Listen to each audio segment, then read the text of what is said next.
Hello viewers, আসসালামু আলাইকুম। আশা করি সবাই ভালো আছেন। তো আজকে যে ভিডিওটা নিয়ে আসলাম সেটা হলো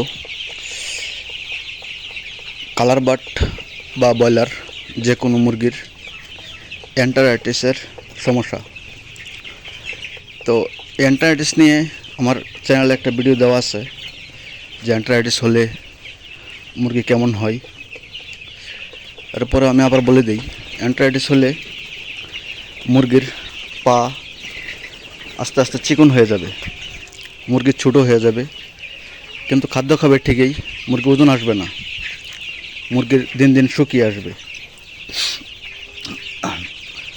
তো এর সমস্যা সমাধান দেওয়ার জন্য আমি বলেছিলাম যে আমি আমার নিজের খামারেতে এই সমস্যাটা দেখা দিয়েছে। তো আমি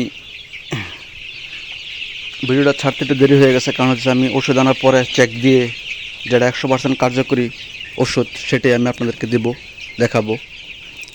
তো আমি প্রথম যোগাযোগ করে ওষুধ আনলাম, 4-5 দিন খাওয়ানোর পরে কোনো রেজাল্ট আসে নাই। তারপরে আবার যাই ওষুধ আনলাম। তো এই ওষুধটি খাওয়ানোর পরে ইনশাল্লাহ রেজাল্ট ভালো পাওয়া গেছে 100%।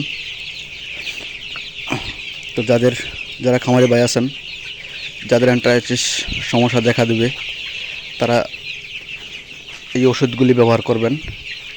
আমি ওষুধের ছবি দিয়ে দেব। তো ইনশাল্লাহ 100% কাজ হবে। এই দেখেন আমার মুরগি এখন কত সুস্থ। আমার এখানে 1500 কালার বার্ড আছে। তো আজকে 19 দিন, আর এই 19 দিন বয়সে আমি ফুল ঘর ছেড়ে দিয়েছি, কারণ জায়গার দরকার আছে। আমার মুরগি তো এন্টারাইটিস দেখা দিয়েছিল, বিশেষ করে কালার বার্ডে একটু বেশি এন্টারাইটিস থাকে।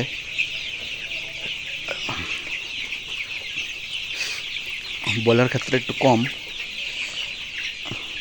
কালার বার্ড, সোনালি, এই মুরগিটিতে এন্টারাইটিস বেশি আসে।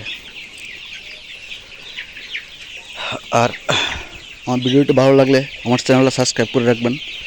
আশা করি যারা খামারি ভাই আছেন, আমি নিজেও একজন খামারি, তো আমি যে সমস্যা হয় মুরগির আমার খামারে সেটা আমি ভিডিও ধারণ করে রাখি, এবং যে ওষুধে কাজ হয় ওই সূত্রে আমি আপনাদেরকে দেখাই, যেটা 100% কাজ করে বা আমি নিজে উপকৃত হই যে ওষুধে, সেই ওষুধের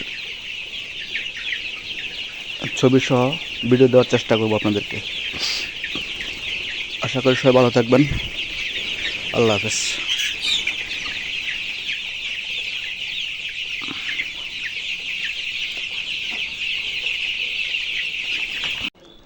এই হলো এন্টারাইটিসের পূর্ণ সমাধানের ওষুধ। আশা করি ব্যবহার করলে 100% উপকৃত হবেন।